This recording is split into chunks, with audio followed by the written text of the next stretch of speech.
العالمين والصلاة والسلام على سيد المرسلين محمد وعلى آله وأصحابه أجمعين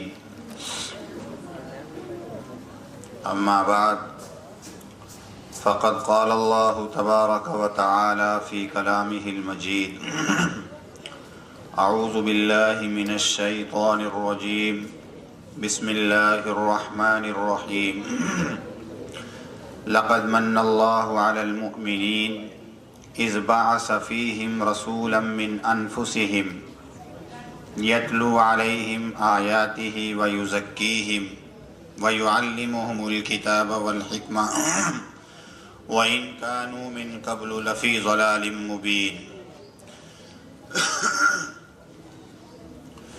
وقال النبي صلى الله عليه وسلم خيركم من تعلم القرآن وعلمه صدق الله العلي العظيم وصدق رسوله النبي الصادق الأمين.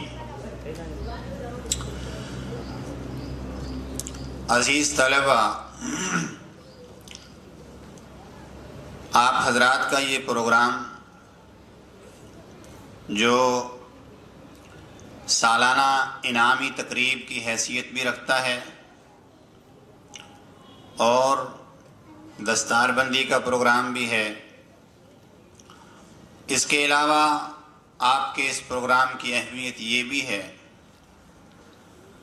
کہ آپ کے اس سٹیج سے مختلف مذاہب کے قابل احترام لوگ، الگ الگ دھرموں کے قابل عزت لوگ یہاں آئیں گے اور ان کے خیالات، ان کے وچار آپ کے سامنے آئیں گے۔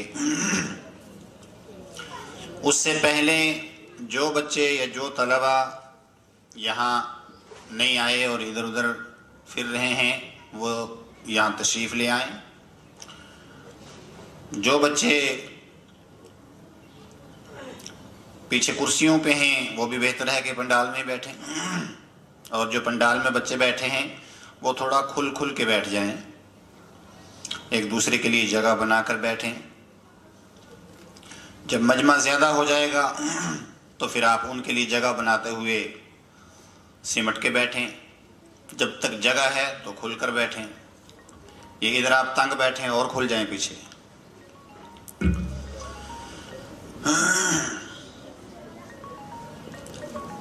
آپ کے لیے اور ہم سب کے لیے یہ بہت خوشی کی بات ہے، آپ ایک تعلیم گاہ میں بیٹھے ہیں، ایک ایجوکیشنل جگہ میں، ایک شکشا استھل میں بیٹھے ہیں۔ تعلیم، شکشا اور ایجوکیشن یہ ایسی چیز ہے کہ آج کے دور میں اس کی اہمیت بتلانے کی ضرورت نہیں رہی ہے۔ آج کے وقت میں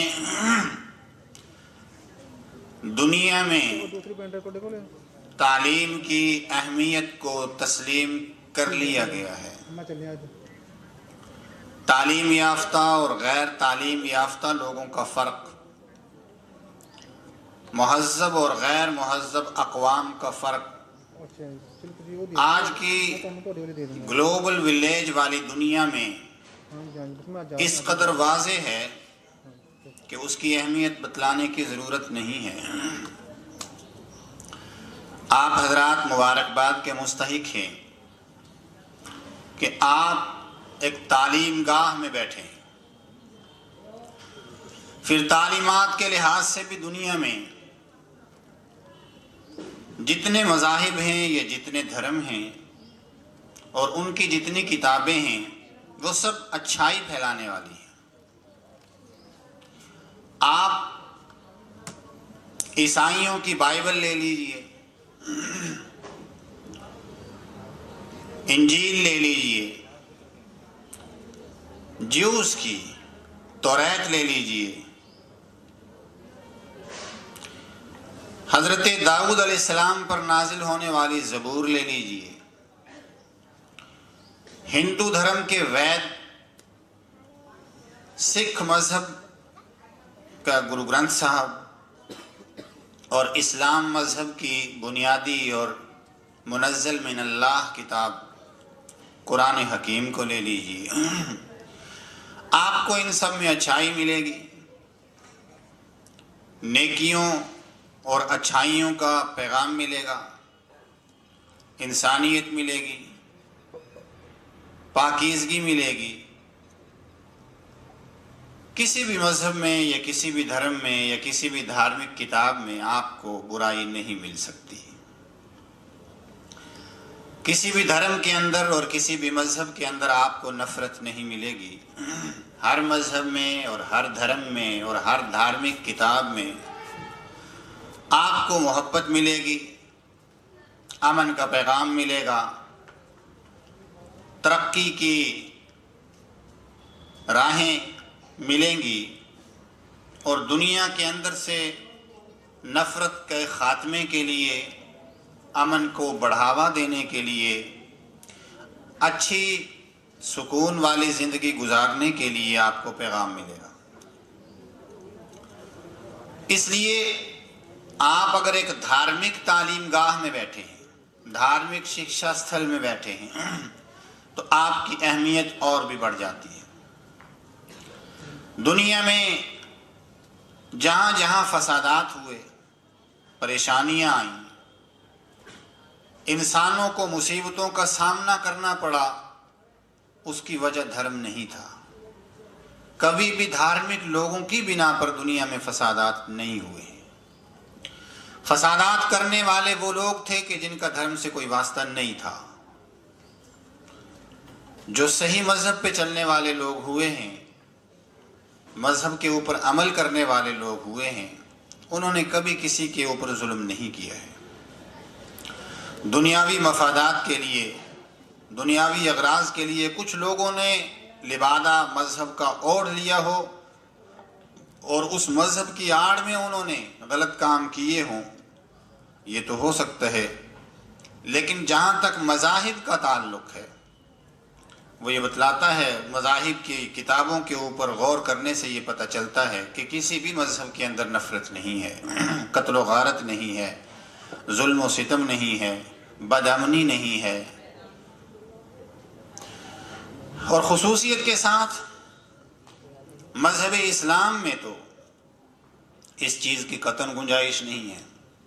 اس لیے جہاں جہاں اسلام کوئی ایسا مذہب نہیں ہے کہ جو کسی چھوٹے سے خطے میں ہو یا تھوڑی سی جگہ میں ہو۔ اسلام تو 60 کے قریب کنٹریز کے اندر، تقریباً 55-60 کے قریب ملکوں میں تو مسلمان حکومت کر رہے ہیں، جہاں کی پاور مسلمانوں کے ہاتھ میں ہے، گورنمنٹ مسلمانوں کے ہاتھ میں ہے۔ آدھی دنیا سے زیادہ علاقے پر مسلمانوں کے جہاز اڑتے ہیں، آدھے سے زیادہ دنیا کا سمندری علاقہ مسلمانوں کے قبضے میں ہے، ان کے جہاز اس سمندر میں تیرتے ہیں۔ تیل کی دولت مسلمانوں کے پاس ہے۔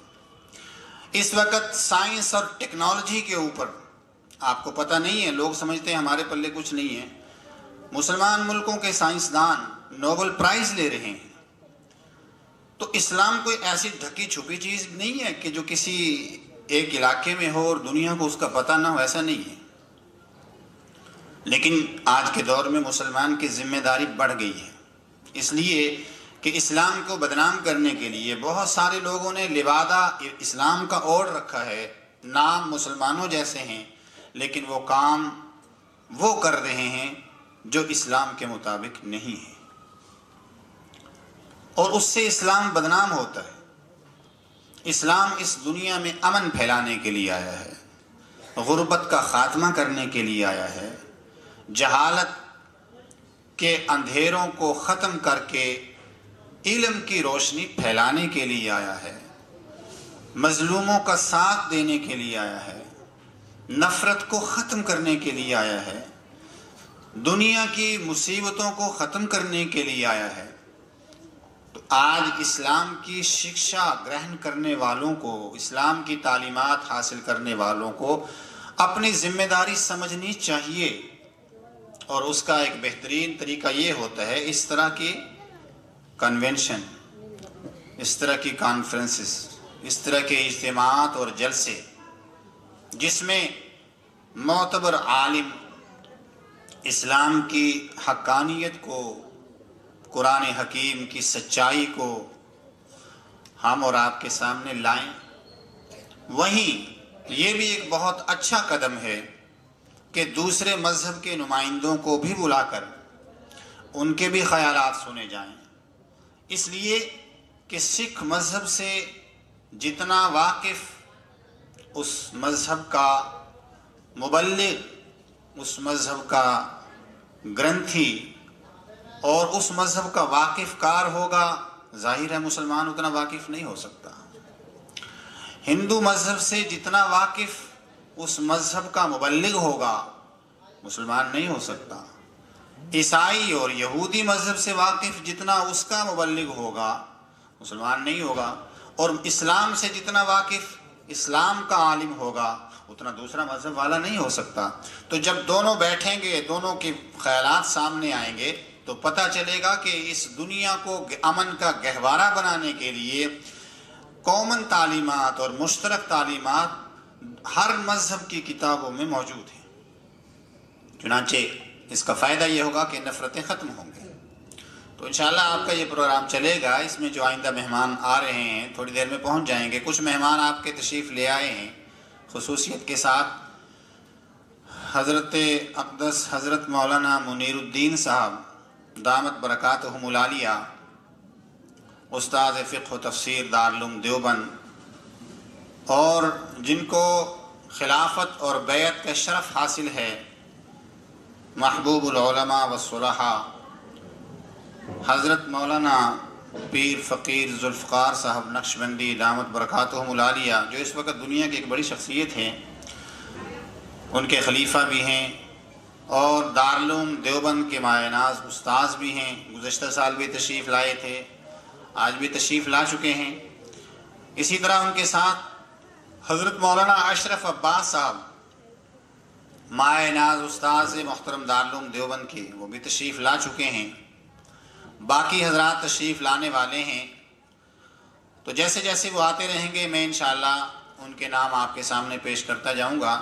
اس سے پہلے اب میں یہ چاہتا ہوں کہ ہمارا آج کا جو پروگرام ہے یہ باضابطہ شروع ہو جائے، اور باضابطہ شروع کرنے کے لیے ہم اسی مالک الملک کے کلام سے ابتدا کریں گے جو اس ساری سرشٹی کا سرجنہار ہے، جو اس کائنات کا، اس کریشن کا کریٹر ہے، جس نے اس کائنات کو پیدا کیا اور اپنی قدرت سے پیدا کیا ہے، جس کے بارے میں عقل مانتی ہے کہ اس کے برابر کوئی نہیں ہو سکتا، اس جیسا کوئی نہیں ہو سکتا، اس کا شریک کوئی نہیں ہو سکتا۔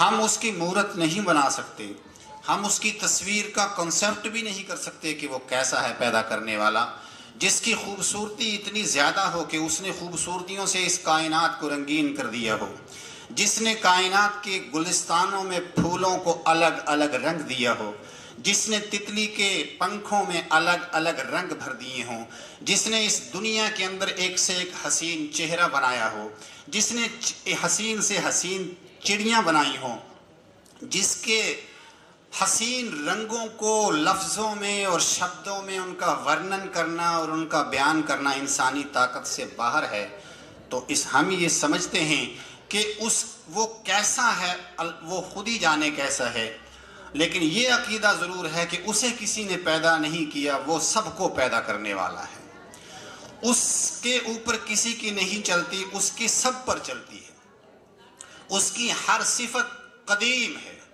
اس کی ہر صفت لا فانی ہے، اس نے جو صفتیں پیدا کی ہیں، جو چیزیں پیدا کی ہیں، وہ ایک دن ختم ہو جائیں گی، لیکن نہ وہ پیدا کرنے والا کبھی ختم ہوگا، نہ اس کی صفات ختم ہوگی۔ اس نے انسانوں کو سننے کی طاقت دی، انسان ختم ہو جاتا ہے، سننے کی طاقت ختم ہو جاتی ہے۔ اس نے جانوروں کو بولنے کی طاقت دی ہے، تو جانور ختم ہو جاتے ہیں، وہ طاقت ختم ہو جاتی ہے۔ اس نے پہلوانوں کو جسمانی طاقت دی، جب پہلوان مر جاتے ہیں طاقت ختم ہو جاتی ہے۔ لیکن وہ کہ جس کے خزانے سے یہ ساری طاقتیں آئیں، نہ وہ ختم ہوگا نہ اس کی صفات ختم ہوں گی۔ وہ سننے والا ہے اور اس کو سننے کے لیے کسی چیز کی ضرورت نہیں ہے۔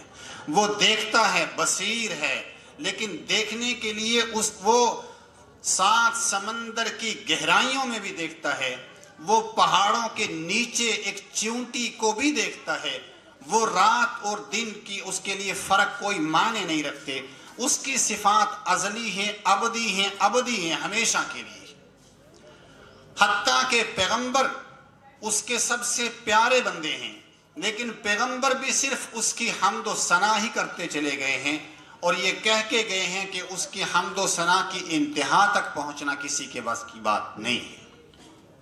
دنیا میں بہت سارے لوگ ہیں جو الگ الگ انداز سے اپنے دل کو تسلی دینے کے لیے کوئی مورت بنا کے سمجھتا ہے کہ یہ اس کی مورت ہو گئی، کوئی تصویر بنا کے سمجھتا ہے، حالانکہ حقیقت یہ ہے کہ پتھر کی مورتوں میں اس کا جلوہ نہیں دیکھا جا سکتا۔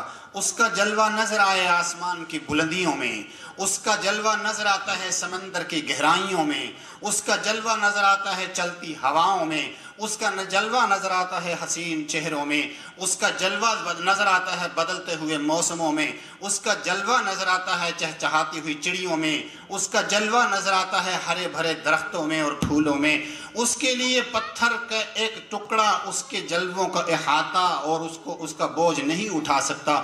اس کے جلوے کائنات میں بکھرے پڑے ہیں۔ کائنات، پوری کائنات اس کی ایک مورت ہے۔ پوری کائنات اس کو سمجھنے، اس کو جانچنے، اس کو ماننے کے لیے ایک سامنے کھلی ہوئی کتاب ہے۔ وہ احکم الحاکمین ہے، وہ رب العالمین ہے، وہ ہر انسان کا رب ہے، کسی ایک مذہب کا نہیں، صرف مسلمانوں کا بھی نہیں ہے، صرف کسی ایک علاقے کا بھی نہیں ہے۔ اس کا نکلنے والا سورج جب طلوع ہوتا ہے تو جس طرح وہ مکہ مکرمہ اور بیت اللہ کے اوپر اس کی لائٹ پڑتی ہے، اسی طرح پوری روئے زمین کے اوپر سورج اپنی روشنی نچھاور کرتا ہے۔ اس کا نکلنے والا چاند ساری دنیا کو روشنی دیتا ہے۔ اس کی طرف سے آنے والی بارش ہر انسان کے کھیت کو سیراب کرتی ہے۔ اس کی نعمتیں لامحدود ہیں۔ تو آئیے آج کے اس پروگرام کی شروعات اسی احکم الحاکمین کے پاک، مبارک، مقدس کلام سے کرتے ہیں، اس کلام سے جس کو قرآن کہتے ہیں، جس کے بارے میں مسلمانوں کا یقین یہ ہے کہ یہ صرف اس ایشور کا کلام ہے، اس پیدا کرنے والے کا کلام ہے، اس میں کسی پیغمبر کا بھی کوئی لفظ نہیں ہے۔ قرآن کے اندر پیغمبروں کے سب سے بڑے سردار ہیں محمد مصطفیٰ۔ آپ کسی مسلمان سے پوچھیں، آپ سب کو پتہ ہے ہمارا عقیدہ ہے محمد صلی اللہ علیہ وسلم کا ایک لفظ، ایک شبد بھی قرآن میں نہیں ہے، کسی پیغمبر کا نہیں ہے۔ جو ہے وہ اسی ایشور کا ہے، جو اس نے بھیجا، فرشتے کے ذریعے بھیجا، اور اس قرآن کی سچائی کو، اس کی آیتوں کو، اس کی پنکتیوں کو جانچنے اور پرکھنے کے لیے اس قرآن کو اللہ نے دنیا میں سب کے سامنے رکھ چھوڑا ہے۔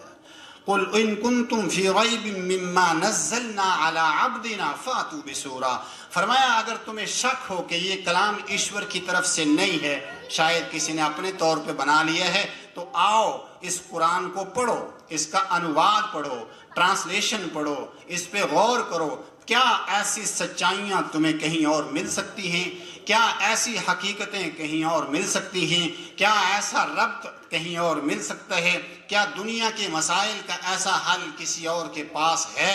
کیا مردوں اور عورتوں، انسانوں اور جانوروں، مخلوقات اور تمام چیزوں کی وہ حقیقت جو قرآن نے بیان کی ہے، وہ حقیقت سے الگ سچائی ہے یا نہیں ہے؟ اس پہ غور کرو، اور اس سے بہتر لا سکتے ہو تو لاؤ۔ ایک آیت کا فاتو بھی آیا، ایک آیت لے آؤ، اور یہ چیلنج 1400 سال سے آج تک ہے، ساری دنیا کو ہے کہ قرآن سے بہتر اگر کوئی آیت لا سکتے ہو تو لے آئیے، ہم اسے چھوڑ دیں گے، اسے مان لیں گے۔ تو بہرحال یہ وہ کلام ہے جس کے بارے میں یہ اللہ نے شروع میں ارشاد فرما دیا، جہاں سے قرآن شروع ہوتا ہے ذالک الکتاب لا ریب فیہ، یہ وہ کتاب ہے جس میں کوئی شک نہیں ہے۔ اگر شک ہے تو آئیے اپنا شک دور کیجئے کہ آپ کو شک ہے کس حساب کا ہے۔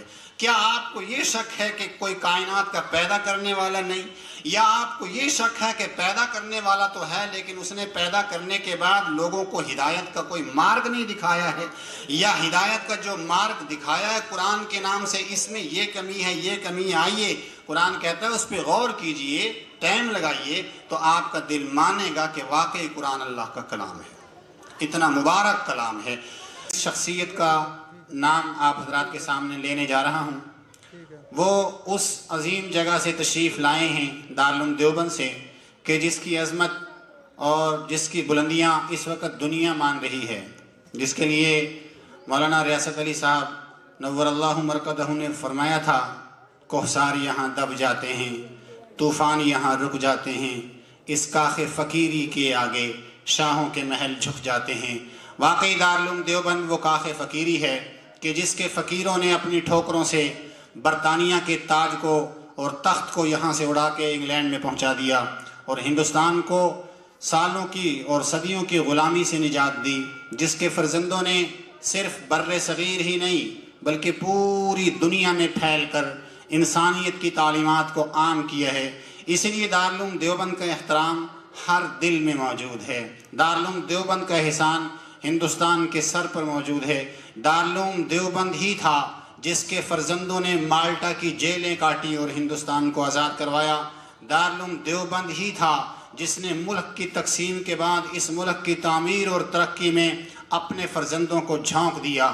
اس لیے دارالعلوم دیوبند کا احترام ہر ہندوستانی کے دل میں ہے۔